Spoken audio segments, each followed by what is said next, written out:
Olá, muito boa noite para você que está aqui acompanhando o NC News no canal 10.2. Seja muito bem-vindo, muito bem-vinda ao Agora Amazonas. A gente começa essa edição falando de 1 mês e 3 dias após o naufrágio da lancha Lima de Abreu 15 no Encontro das Águas. Familiares das vítimas continuam vivendo dias de angústia e incerteza. 5 pessoas seguem desaparecidas e, além da dor da espera, parentes cobram respostas e justiça pelas circunstâncias do acidente.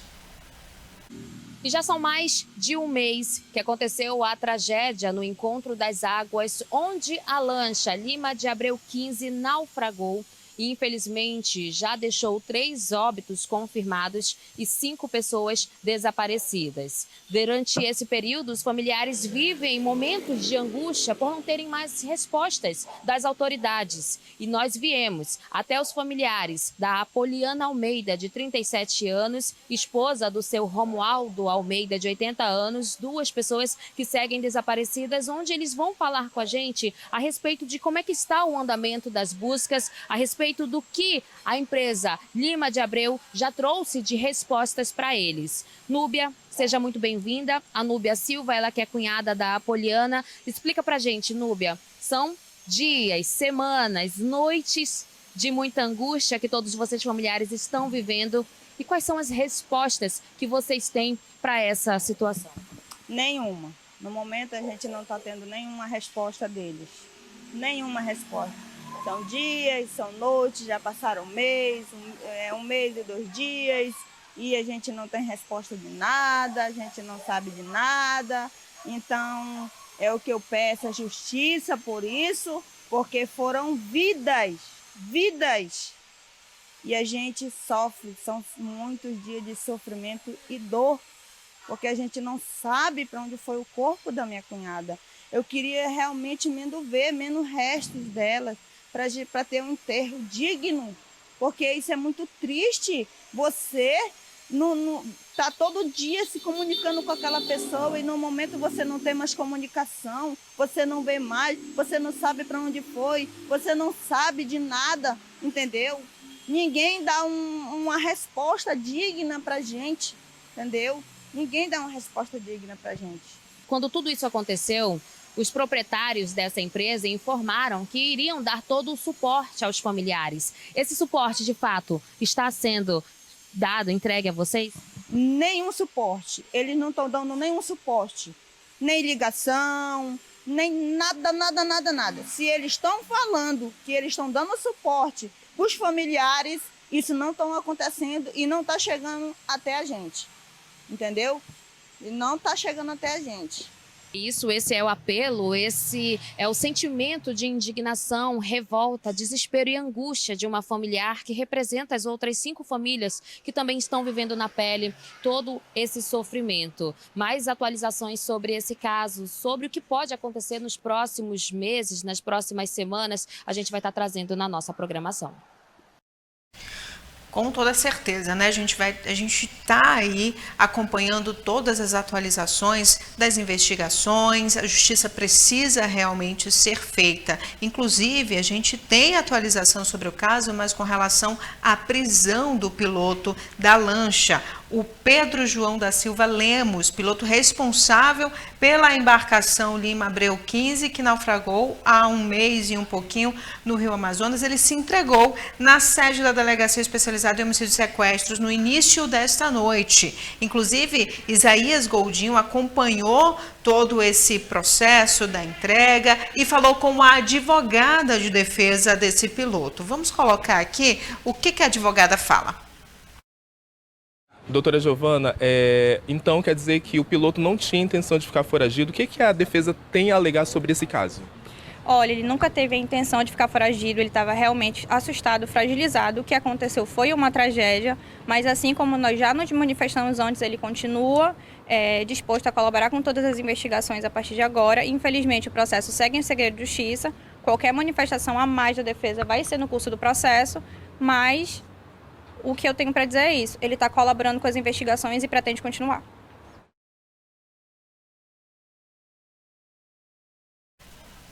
tem que colaborar de fato com as investigações, não tem para onde correr não tem para onde correr. Precisa de fato ser responsabilizado naquilo que ele tinha responsabilidade ali, né? Ele tinha uma responsabilidade. Esse é o momento aí que ele está chegando na delegacia, onde jornalistas, Isaías Goldinho ali aparece também, tentando fazer perguntas, indagá-lo ali por conta desse período que ele ficou foragido. Por que de fato ele ficou foragido? A advogada disse que não. A advogada disse que ele estava assustado. Estava assustado com o que exatamente? Porque quem não deve, não teme. Essa que é a realidade, né? Quem não deve, não teme. Ele já havia sido detido, foi solto, por que se escondeu, né? Não sei. Porque segundo a polícia não estava encontrando. Já tinha ali o mandado, já era para ele ter sido preso, mas não estava encontrando. Ou seja, estava foragido de acordo com as informações da polícia. A advogada diz que não estava foragido, que ele só estava assustado ali, que ele estava tentando arrumar uma forma de poder se entregar para a polícia. Olha, a gente continua acompanhando todas as investigações, a gente continua acompanhando todo o desenrolar disso, porque afinal de contas a gente ouviu ali uma familiar das 5 vítimas, de uma das 5 vítimas que ainda estão desaparecidas, que infelizmente seus familiares não tiveram ali como pelo menos prestar as homenagens. Olha aí, aqui estão as pessoas que estão desaparecidas. A Ana Carla Isel, a Poliana Oliveira, a Patrícia Barroso da Silva, o Romualdo Macião de Almeida e o Renato Alan Melo Basto. Aí são as 5 vítimas que ainda estão desaparecidas.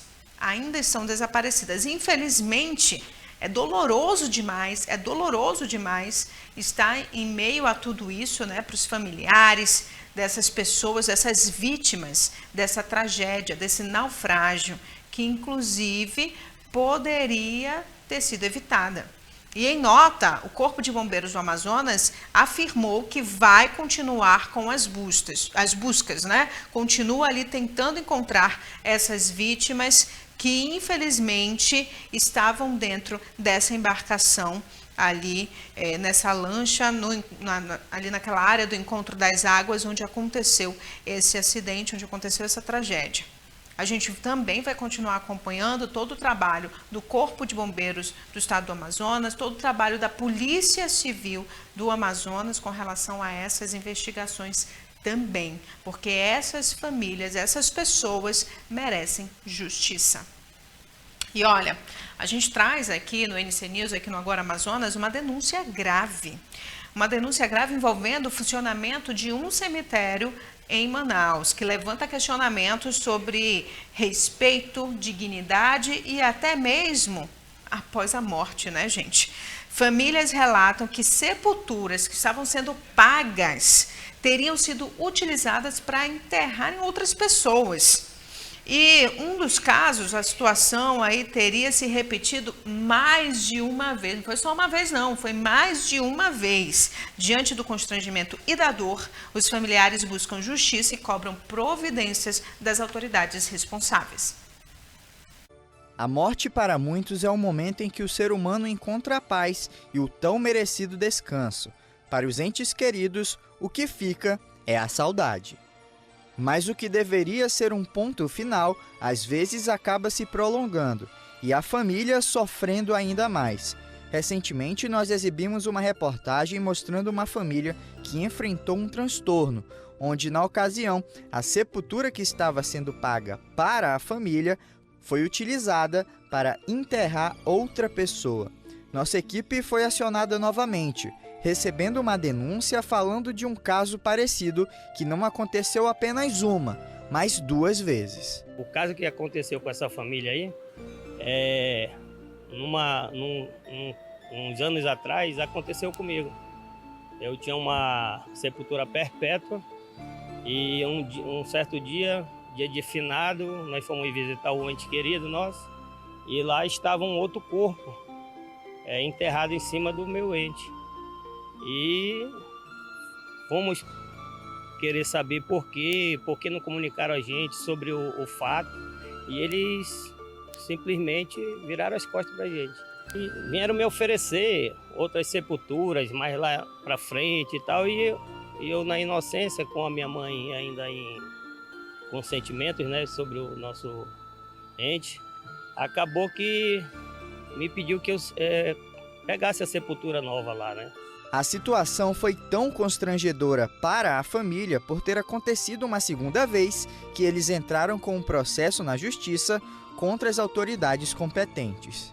Sobre o processo, anteontem eu abri o que a gente tem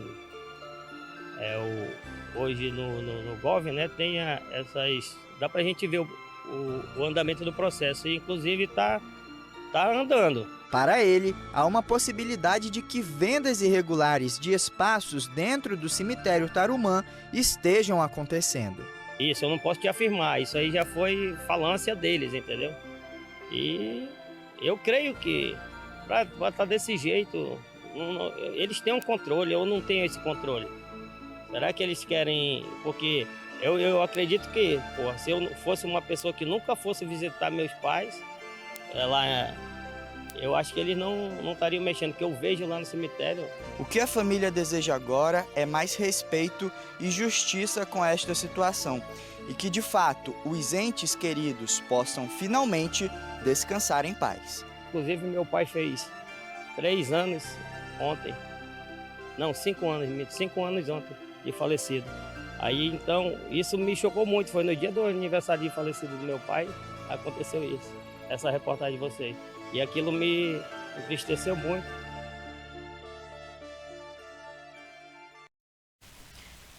É um absurdo, de fato, né? É um absurdo, não é só uma falha administrativa, toca ali em algo sensível, que é enterrar um ente querido, uma pessoa querida. Dignidade, direito de enterrar um ente querido com dignidade é o básico. E quando esse processo é violado, a dor do luto acaba sendo substituída por indignação e revolta, se mistura aí, se mistura completamente. Se há irregularidades na gestão de espaços em cemitérios públicos, isso precisa ser investigado com rigor, não só para responsabilizar os envolvidos, mas para evitar que outras famílias passem pelo mesmo sofrimento. Porque, no fim das contas, não se trata apenas de um espaço físico, se trata de respeito com a memória, com a história e com a dor que fica. Respeito, é só isso que essas pessoas merecem durante a vida e depois que morrem. Vamos mudar de assunto aqui, gente? Vamos falar de um ataque que 5 agentes do IBAMA acabaram sofrendo, isso por grupos de cerca de 30 pessoas durante uma denúncia de exploração de madeira ilegal em Manicoré, no sul do Amazonas. Os agentes tiveram os veículos queimados e precisaram fugir para a floresta. O Davi Rabelo é quem tem os detalhes para a gente. 5 agentes do IBAMA foram atacados durante uma fiscalização ambiental no município de Manicoré, no sul do Amazonas. A equipe combatia a extração ilegal de madeira em ramais clandestinos dentro da terra indígena, uma área que sofre com invasões e desmatamento. Segundo o órgão, os 5 fiscais foram surpreendidos por cerca de 30 pessoas que agrediram os servidores e ainda efetuaram disparos de arma de fogo. Para preservar a própria segurança, os agentes precisaram se esconder na floresta. O veículo utilizado pela equipe foi incendiado pelos criminosos. Esse caso foi denunciado à Polícia Federal, que já iniciou as investigações. Alguns dos suspeitos, inclusive, foram identificados e, de acordo com o IBAMA, parte da madeira retirada ilegalmente da região estaria sendo levada para a comunidade de Vila de Santo Antônio do Matupi, na rodovia Transamazônica, onde ela foi comercializada e estava sendo de forma totalmente irregular. O Instituto afirmou que os ataques contra esses agentes públicos são inaceitáveis e que os responsáveis serão responsabilizados. Eu volto com você aí no estúdio. Inaceitável mesmo, de fato, né, gente? A fiscalização ambiental na Amazônia muitas vezes não é apenas uma questão técnica, é uma atividade realmente de alto risco, como a gente está vendo aí, né? Agentes que atuam no combate ao desmatamento e à exploração ilegal de madeira frequentemente enfrentam grupos organizados que lucram com a destruição da floresta. Quando a violência chega ao ponto de ataques armados contra servidores públicos, o episódio revela aí não só a pressão sobre a fiscalização, mas também o tamanho dos interesses envolvidos na economia ilegal da madeira. A Amazônia continua sendo uma região estratégica para o Brasil e a proteção da floresta depende tanto da presença do Estado quanto da segurança de quem está na linha de frente dessa fiscalização. A gente tem que realmente chamar atenção para isso, para que haja realmente com mais rigor aí, né? A segurança tenha mais amparados, esteja mais equipada para poder fazer essas fiscalizações e não sofrer essas emboscadas, né? Olha só, os agentes tiveram que fugir para a floresta, tiveram os veículos queimados e por pouco, muito pouco, não sofreram algo pior, né? Não teve um ataque contra a vida de fato deles, né? A gente continua acompanhando. E vamos mudar de assunto, vamos falar de política, porque teve sessão na Câmara Municipal de Manaus e a gente vai saber quais foram os principais destaques de hoje com a Andresa Maria Cunha. Pois é, e a gente começou o dia na Câmara Municipal de Manaus, início de semana, com um pequeno expediente que mais uma vez parecia grande expediente, durou um tempo considerável, mas tivemos em seguida a votação dos projetos de lei e dos requerimentos. Mas o que a gente pode começar falando? Que tivemos iniciando os trabalhos legislativos, Aldenor Lima pedindo ali uma moção para fazer uma homenagem para o filho do piseiro. Tem feito sucesso nas redes sociais, levando o estilo de forró, né, de Manaus, da Amazônia, para o resto do Brasil. E aí a gente começa os trabalhos legislativos nesse clima bem forrozeiro, digamos assim. Outra coisa que chamou a nossa atenção durante a Câmara nesta segunda-feira, teve ali Jaildo Oliveira, que a gente já tinha citado na semana passada, que ele chegou a falar que apoiaria uma nova paralisação dos rodoviários. Ele volta a cobrar a questão do pagamento dos rodoviários de Manaus. Ele cita até que o Sinetran manda umas notas sem pé nem cabeça e não explica nada com nada do que faz com o dinheiro que é repassado pela prefeitura ou pelo governo, e isso deveria ser repassado imediatamente para as empresas e as empresas imediatamente pagar os seus funcionários. Ele diz que deveria ser prioridade o pagamento desses funcionários. E aí ele volta a cobrar essa questão porque algumas empresas estariam aí com o salário atrasado, e aí ele foi bem enfático nessa situação. Um outro momento que a gente viu ali também foi do Dione Carvalho, voltando a citar a questão das pessoas em situação de rua e também que usam, né, entorpecentes, e que essas pessoas elas têm cometido muitos roubos em Manaus, e aí ele pede a ajuda da prefeitura e das forças de segurança, né, do estado para realizar alguma ação por conta dessas atitudes que hoje não está sendo mais apenas nas ruas, mas essas pessoas, segundo ele, estariam invadindo casas, invadindo locais, lojas, né? E isso, para ele, já passou dos limites. Ele chega até a chamar essas pessoas de zumbis. Ele fala exatamente isso. Outra coisa que chamou a minha atenção foi a questão do Coronel Rosses, que volta a relembrar o caso que aconteceu esse fim de semana, né, que surgiu de que o genro do prefeito de Manaus está sendo investigado, suspeito de compra de voto na última eleição, em especial dentro das igrejas evangélicas, né? Ele chega a falar que não tem nada contra a igreja nenhuma, mas que Davi Almeida, estou aqui reproduzindo falas de Rosses, Davi Almeida de fato está usando a igreja da maneira que não deveria. Até citou como é que pode ser o esposo da filha do Davi que está tentando ser deputada. E aí a gente viu também um momento de, entre aspas, descontração do vereador Rodrigo Guedes ao citar essa situação e falar, ele inflacionou a compra de voto Porque antigamente, não que eu faça isso, mas antigamente o voto era R$50, ele inflacionou para R$300 e que o voto dos fiéis estava valendo esse montante, né? Vale ressaltar que o Rosses, quando ele comentou essa situação, ele levou ali partes do inquérito da Polícia Federal, mostrou ali os autos das investigações, na verdade, e que teriam áudios comprometendo o marido da filha de Davi Almeida, onde ele afirma e cita ali o nome do prefeito, afirmando e confirmando ali pagamentos escusos por conta do segundo turno das eleições,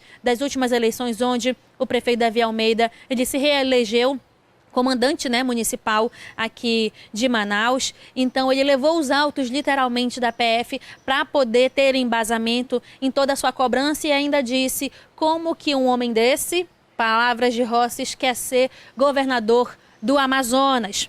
Outra situação que chama a nossa atenção, vamos ver aqui, Rodrigo Guedes, além de citar, né, a acompanhar ali as falas do vereador Rosses, ele voltou a bater na tecla do preço alto da gasolina, voltou a cobrar o município com relação a fiscalizações e afins por conta desse preço abusivo, segundo ele, e que nós não seguiríamos a tabela que tem no resto do país, porque de fato Manaus é uma das capitais com a gasolina, com os combustíveis mais caros do Brasil.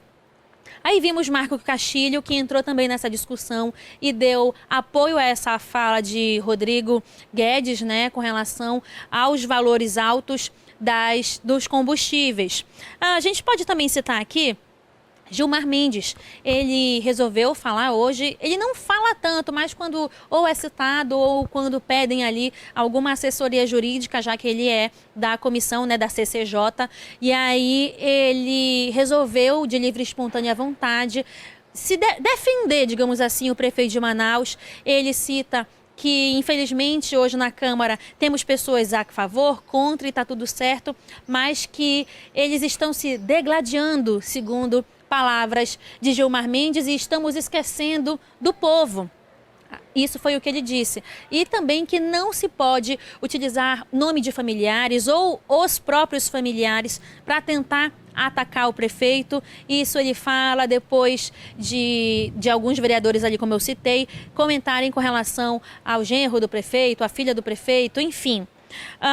Outra coisa que a gente pode aqui destacar, teve um requerimento interessante que a gente viu, que é do vereador Ivo Neto, pedindo ali a atualização das listas dos programas habitacionais, porque segundo ele, alguns moradores chegaram a procurá-lo, né, e informando ali que eles moram em área de risco, que eles estão inscritos, mas que eles querem entender qual é o critério primeiro para a escolha das pessoas que vão ser contempladas e por que essas listas ainda não foram atualizadas e não foram divulgadas, ainda mais nesse período de chuva, onde elas estão realmente passando por necessidades. Aí a gente viu ali uma resposta da base do prefeito, do vereador Eduardo Alfaia, dizendo que não teria problema nenhum da prefeitura dar qualquer tipo de resposta com relação a esse requerimento da habitação. Vale ressaltar que esse requerimento ele já esteve em plenária, aí como teve subscrição, ele teve que voltar novamente agora para votação, e pelo que a gente percebeu, houve ali um consenso e um aceite, algo raro, né? Ter um aceite nesse tipo de requerimento, e teve para o requerimento do vereador Ivo Neto. E o vereador ele chegou a falar, né, ele chegou a citar que essas famílias foram até o gabinete dele, mostraram a situação das suas casas, mostraram a inscrição e até agora não teve resposta. Enquanto isso, Eduardo Alfaia, além de dizer que não teria problema nenhum de a prefeitura dar essas respostas, ele foi muito enfático ao citar que a Secretaria de Habitação ela está completamente aberta e não tem nenhum motivo de esconder nada, e que todo o processo de escolha dessas famílias, dessas pessoas que vão ser contempladas, são feitos de forma completamente transparente. A gente viu também ali um requerimento sobre a Guarda Municipal de Manaus. É um requerimento, na verdade é um projeto de lei do Executivo. foi com pedido de urgência, pedindo ali algumas mudanças, né, nomenclatura da Guarda Municipal, atribuindo algumas funções a mais para os guardas municipais, e isso acabou não agradando a todos os vereadores. Apesar desse projeto de urgência do Executivo ter passado tranquilamente, porque a base sempre vai votar a favor da Prefeitura, tivemos ali os votos contrários daqueles vereadores de sempre, Carpê, Rosses, Ivo Neto, Rodrigo Guedes, Zé Ricardo e alguns outros poucos que formam ali 10, 11, que não digo que são contra o prefeito, mas estão mais acima nessa fiscalização com relação à Prefeitura de Manaus, e geralmente são os que votam contra essas mudanças repentinas, em especial de cargos e nomenclaturas, e a gente viu isso se repetir hoje nesse projeto de lei de urgência do Executivo, criando essas alterações aí no cargo de guarda municipal, tanto que o capitão Carpê chegou a citar, né, que ele foi colega de farda e chegou a dizer que não se podia dar mais responsabilidades para os guardas municipais. Ele também foi um dos que citou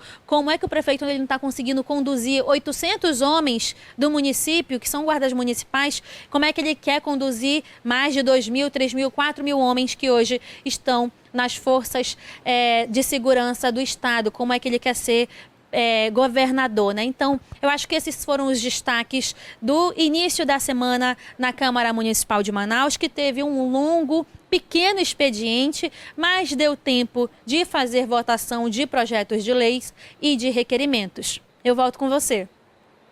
Obrigada, Andresa, pelas informações. E o Tribunal de Contas do Estado do Amazonas deve analisar processos que envolvem a gestão anterior do prefeito de Cori, Adail Pinheiro. Os casos estão na pauta da sexta sessão ordinária do Tribunal Pleno, prevista para terça-feira, para amanhã. Um dos processos investiga a contratação de artistas nacionais para as festividades de aniversário de 86 anos do município. A apuração busca verificar se os pagamentos e despesas relacionadas aos shows seguiram as normas de atualização de recursos públicos, de utilização, de recursos públicos. Outro processo analisa contratos e decisões administrativas assinados pela Prefeitura durante gestão municipal. Segundo os registros, o prefeito aparece como responsável pela autorização de despesas e formalização de contratos da administração. A gente continua acompanhando todos os detalhes, todas as atualizações, a gente vai trazendo aqui para você. E a gente também fala que o ex-deputado federal Eduardo Bolsonaro, do PL, foi formalmente citado hoje em um processo administrativo da Polícia Federal. A corporação apura um possível abandono de cargo. Eduardo é escrivão na delegacia de Angra dos Reis, no Rio de Janeiro. A investigação tenta entender se o parlamentar cumpriu as regras da instituição enquanto estava no exercício da função. Andresa Maria Cunha traz os detalhes. O ex-deputado federal Eduardo Bolsonaro, ele foi citado no Diário Oficial desta segunda-feira por conta do seu cargo como escrivão na Polícia Federal de Angra dos Reis. O que acontece? A PF citou ele formalmente por conta de um processo administrativo que está sendo aberto devido às suas faltas no mês de janeiro deste ano. Eduardo Bolsonaro, ele se encontra nos Estados Unidos, né? E ele estava afastado do seu cargo de escrivão por conta do seu mandato de deputado federal. Mas esse mandato foi finalizado em dezembro do ano passado por ele estar nos Estados Unidos e não cumprir ali as suas funções e ter uma quantidade bem exagerada de faltas. E por conta disso, já que o mandato dele foi concluído, ele deveria voltar às suas funções de escrivão na Polícia Federal de Angra dos Reis, mas isso não aconteceu.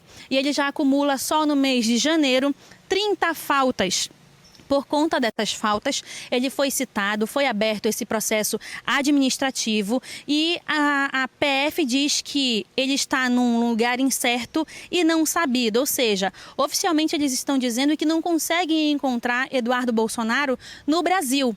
Vale ressaltar que ele já havia sido afastado pela PR, já haviam ali pedido o distintivo dele e também a arma, mas agora, se de fato ficar comprovado, se ele não apresentar em 15 dias uma defesa para explicar a motivação dessas 30 faltas, Eduardo Bolsonaro pode ser demitido da Polícia Federal. A gente tem que ressaltar, né, que ele já tinha aí algumas medidas da PF por conta de algumas falas que ele realizou no ano passado, por conta de algumas ações contra autoridades do Brasil em solo americano. A gente bem lembra, né, os comentários que ele fez sobre sanções contra o Brasil, né, pedindo aí esse apoio dos Estados Unidos, do presidente Donald Trump, e também as sanções que foram realizadas contra ministros, contra autoridades do país, decorrente aí de algumas reuniões que ele acabou tendo com representantes dos Estados Unidos. E isso acabou motivando aí que ele fosse afastado das suas funções de primeiro momento, mas agora que ele de fato não é mais deputado, que teve o seu mandato aí concluído, finalizado, ele precisava estar no Brasil e precisava voltar a trabalhar, mas até o momento isso não aconteceu. A gente vai aguardar se ele vai cumprir esse prazo de 15 dias para poder, né, dar ali as suas explicações, poder dizer o que está acontecendo, se volta, se não volta, e se ele não se pronunciar, muito provavelmente a Polícia Federal vai exonerar Eduardo Bolsonaro do seu cargo de escrivão. A gente vai continuar acompanhando essa situação e qualquer nova atualização a gente traz para vocês. Eu volto no estúdio com você. Obrigada pelas informações, Andresa. Olha, o presidente Lula recebeu em Brasília o presidente da Bolívia. Eles tiveram um almoço oficial para tratar de logísticas entre os países. Quem traz mais informações para a gente é Ingrid Santos. Oi, pessoal. Pois é, o presidente Luiz Inácio Lula da Silva, ele recebeu nesta segunda-feira, no Palácio do Planalto, o presidente da Bolívia, que é o Rodrigo Paz Pereira, em uma visita oficial aqui em Brasília. Após a reunião, os dois líderes seguiram para o Ministério das Relações Exteriores do Brasil, que é o Itamaraty, onde participaram ali de um almoço oficial e discutiram a ampliação da cooperação bilateral em áreas como fertilizantes, agronegócio, indústria e infraestrutura, além de projetos de integração de logística entre os dois países. Durante o encontro, Lula defendeu, então, a integração sul-americana como uma necessidade histórica e destacou a importância da adesão da Bolívia ao Mercosul. Segundo o presidente brasileiro, a entrega do país no bloco representa, então, um passo histórico e fortalece a autonomia estratégica da região diante, então, das instabilidades do mercado global. Lula também afirmou que em um mundo cada vez mais competitivo, nenhum país da região terá, então, condições de prosperar isoladamente. Volto com vocês. Obrigada, Ingrid. A gente continua falando sobre política, mas de uma forma diferente, mais descontraída. A gente traz agora o 5º episódio de uma série de reportagens de Carlos Porta em Brasília, onde ele mostra a opinião do povo e os bastidores da política. Vamos ver. Se você vai à praia e passa lá o vendedor, ele fala assim, eu tenho aqui lula empanada, você pega ou você passa? Tem que lua empanada? Lula. Ah, lula empanada. Você é conhecido como Pelé aqui da Câmara?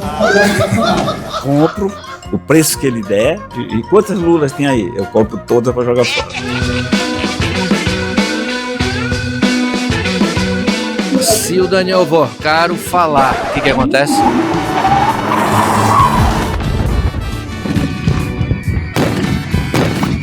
Eu aqui me sinto em casa. Por quê? Porque aqui é Salão Verde. E verde é Amazônia. TV Norte SBT está em toda a Amazônia, nacional e internacional.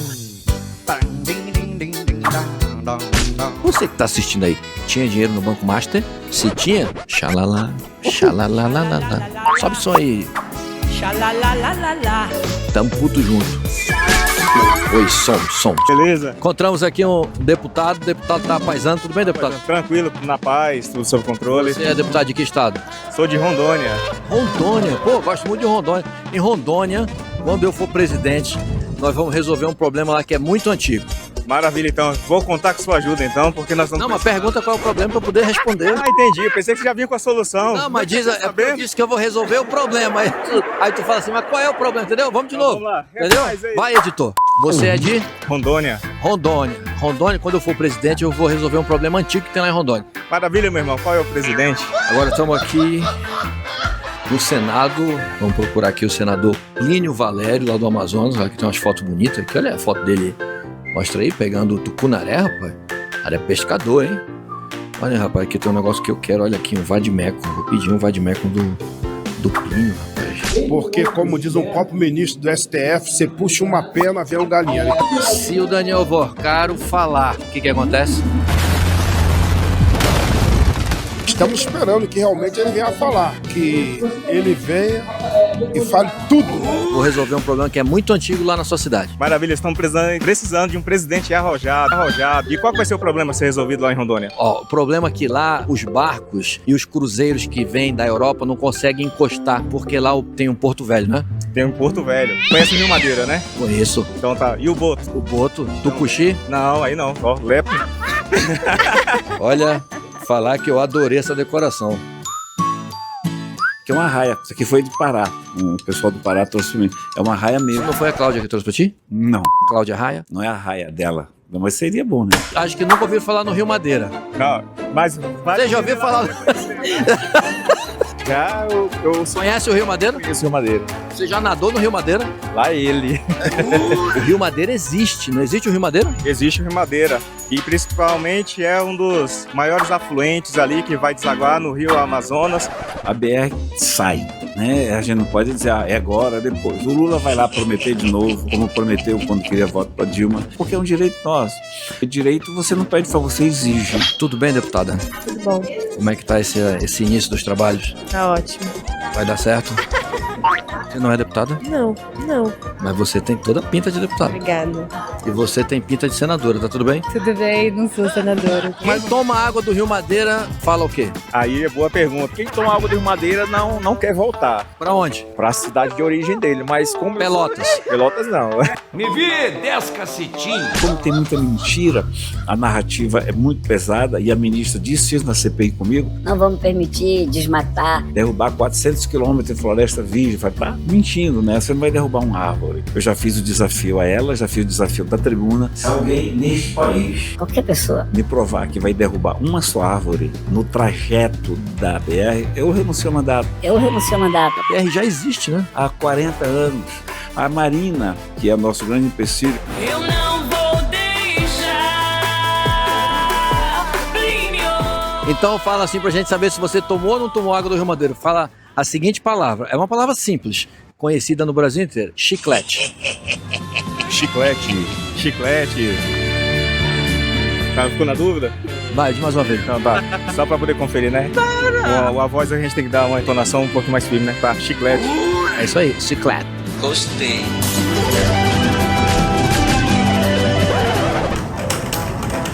Vou dizer, ó, encerrando aqui a nossa visita a Brasília nessa primeira temporada. É um clichê ou não é? Mas aqui em Brasília, tudo acaba em pizza. Ela parece ser candidata ao Senado por São Paulo. São Paulo vai sair, mas ela é do Acre, né? Mas no Acre ela não tem voto, né? Curioso, né? Curioso. Asfalto é regresso, lá me mato é o meu sucesso.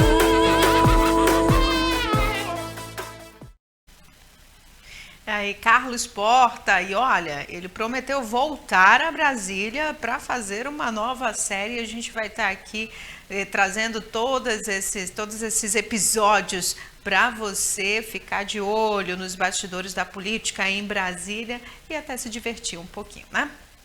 Gente, o governo brasileiro condena ataques em áreas civis do Líbano e pede respeito à soberania do país. Ingrid Santos é quem traz os detalhes. Olá a todos. O governo brasileiro condenou os ataques israelenses contra áreas civis em Beirute, no sul do Líbano. Segundo a oposição oficial, as ações militares somadas às ordens de evacuação emitidas por Israel têm provocado mortes e deslocamentos forçados de milhares de civis libaneses. O Brasil também exortou Israel a respeitar a soberania e a integridade territorial do Líbano, ao mesmo tempo em que manifestou apoio ao governo libanês em seus esforços para exercer plena soberania sobre todo o seu território. O documento também faz um apelo para que todas as partes envolvidas cessem imediatamente os ataques. Volto com vocês.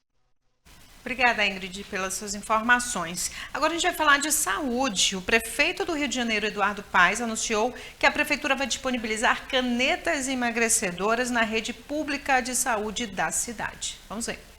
Caminhadas curtas e movimentos simples do dia a dia eram impossíveis para a Viviane há um ano. Hoje eu estou podendo realizar isso, subir aqui em cima, eu estou um pouco emocionada, mas eu estou muito feliz com essa evolução que eu estou tendo. Ela chegou a pesar 348 quilos.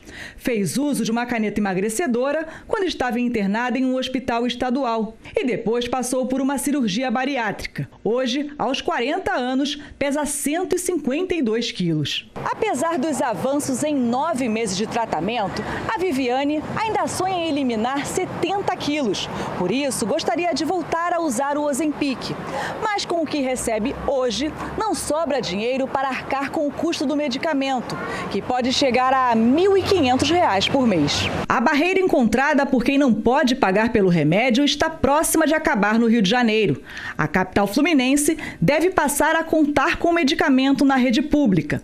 A distribuição só será feita para quem tiver recomendação médica para combate ao diabetes ou à obesidade. O anúncio chega no momento em que a patente da semaglutida, princípio ativo de medicamentos como o Ozempic, está perto de expirar. A patente cai na próxima sexta-feira, quando a prefeitura deve lançar a licitação para comprar o remédio. Com a queda da patente, medicamentos genéricos e mais baratos devem ganhar força no mercado. A gente sabe que a semaglutida, em alguns países, ela é fornecida para o tratamento do diabetes, vide Portugal, porém, o tratamento para a obesidade nem sempre é disponibilizado em outras regiões do mundo. O Reino Unido consegue oferecer. Então, a gente está tentando seguir os exemplos de outros lugares para que se consiga também implementar aqui no Brasil. Segundo o Atlas Mundial da Obesidade 2025, no Brasil, 68% da população está acima do peso. O Rio de Janeiro é a capital com o maior número de obesos do país. Para especialistas, o uso desses medicamentos deve contribuir com a redução de outras doenças. Pacientes com obesidade e alto risco cardiovascular, essas medicações também demonstraram a redução de um novo evento, seja AVC ou infarto. E um estudo realizado no Amazonas aponta resultados positivos para um tratamento preventivo mais curto contra a tuberculose. A pesquisa mostra alta eficácia na prevenção da doença e pode ajudar a ampliar o controle da infecção.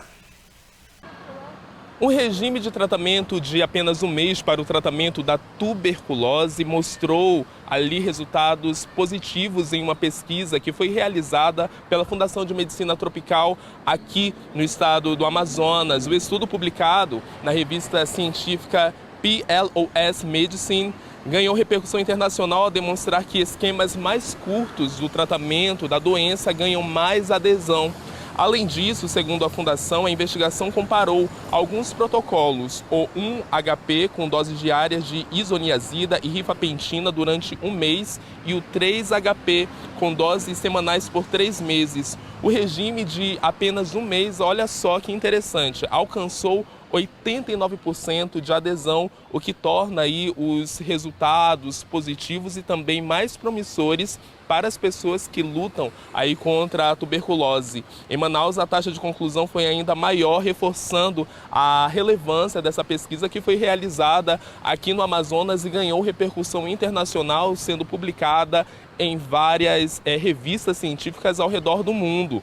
E a publicação repercutiu em veículos internacionais, como o Johns Hopkins Medicine, entre outros. De acordo com a FMT, historicamente, os tratamentos preventivos contra a tuberculose duravam aproximadamente 6 meses, o que significa que esse tratamento agora, com as pesquisas avançando e aqui no Amazonas, o que torna tudo mais especial, a taxa de adesão vai aumentar e as pessoas vão conseguir, enfim, conseguir a cura para a tuberculose. Eu volto com você. Um grande avanço, né? Com certeza. Agora a gente muda de assunto para falar sobre maus tratos a animais. O governo federal anunciou uma medida que endurece as penalidades para quem comete crimes contra animais no Brasil. Um novo decreto aí publicado na quinta-feira amplia o valor das multas aplicadas em casos de maus tratos e estabelece novas ações voltadas à proteção da fauna. Vamos ver. Quem vê o Oliver assim, todo contente, fazendo pose para a câmera, não imagina o que ele já sofreu. Nós chegamos lá, ele estava pele e osso, no local cheio de fezes, bem insalubre, mas era um animal feliz. Ele sempre foi muito feliz, sempre sorria. Hoje está ainda mais.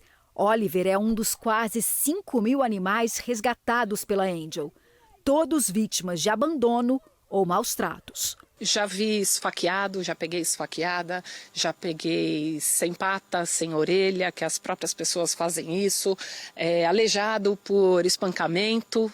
Quem tem coragem de fazer qualquer maldade desse tipo também terá que estar disposto a pagar uma multa cara. Na quinta-feira, o presidente Lula assinou um pacote de medidas para fortalecer a proteção animal. Entre elas, penalidades que variam de R$ 1.500 a R$ 50 mil. Dependendo do caso, a multa pode chegar a 20 vezes esse valor, ou seja, R$ 1 milhão.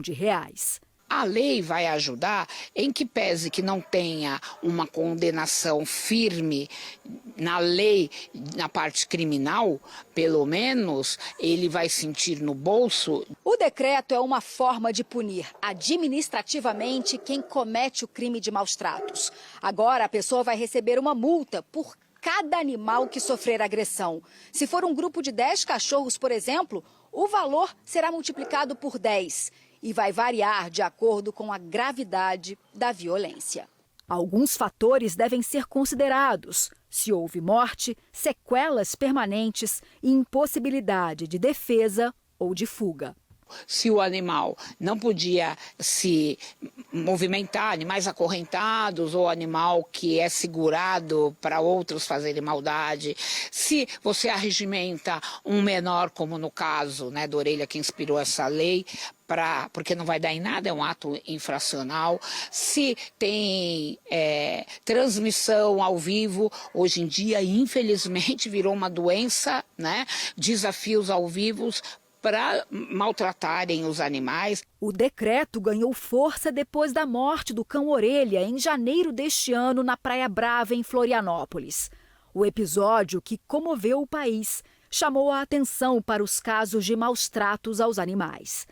O número de processos por esse tipo de crime cresceu quase 30% em um ano no Brasil, segundo o Conselho Nacional de Justiça. Mas ainda existem pessoas como a Angel, que ama, cuida e protege.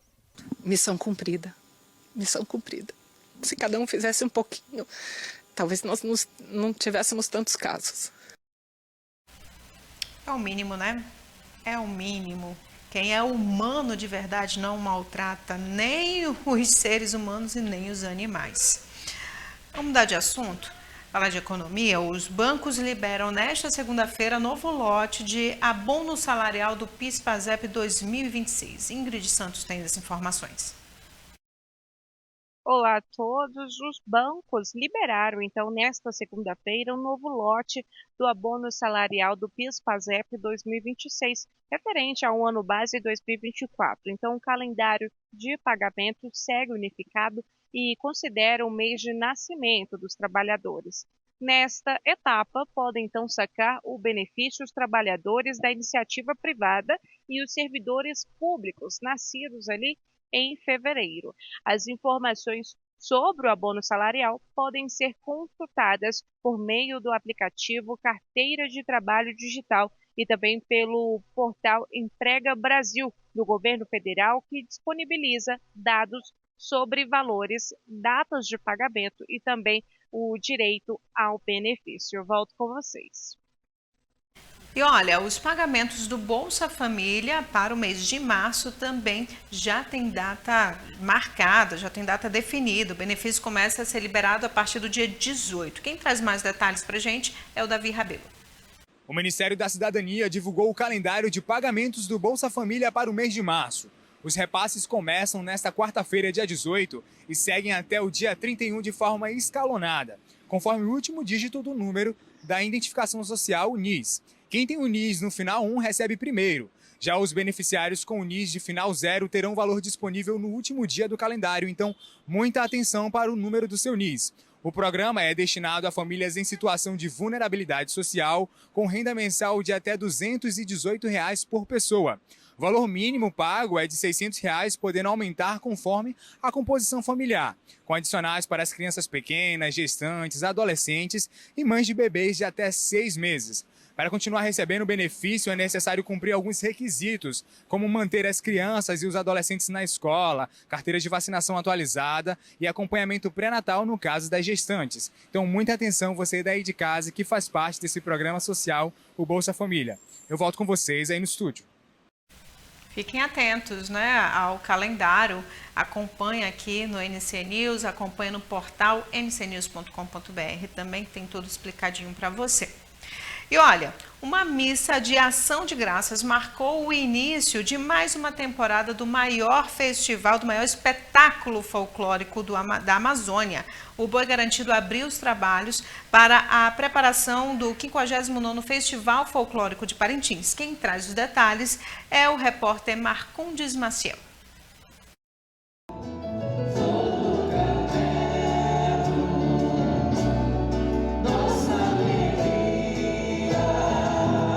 A Associação Folclórica Boi Bumbá Garantido abriu com uma missa em ação de graças os trabalhos de construção do projeto alegórico em galpão para o Festival Folclórico de Parintins 2026.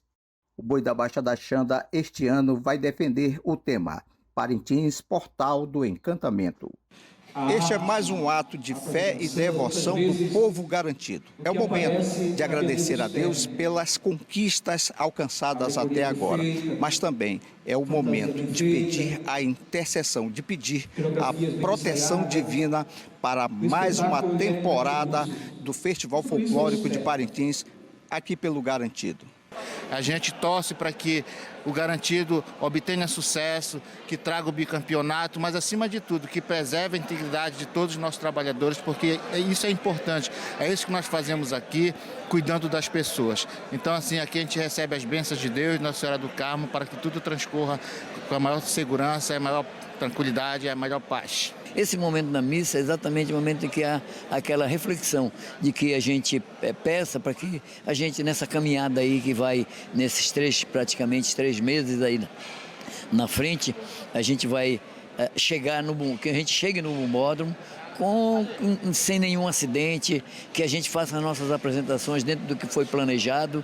A cerimônia religiosa reuniu no Curral Lindolfo Monte Verde, cidade Garantido, a diretoria do Bumbá, a Nação Vermelha e Branca e, principalmente, artistas de alegoria. Agradecer Nossa Senhora do Carmo, agradecer a bênção, agradecer a Deus pelo grande trabalho que desenvolvemos ano passado e esse ano pedir bênçãos de novo para que o nosso trabalho seja da mesma forma que foi ano passado, sabe, um trabalho grandioso e abençoado. Que não aconteça nada com nossos artistas, tanto do nosso Garantido quanto da agremiação contrária. É muito importante, darmos início recebendo a bênção de Nossa Senhora do Carmo.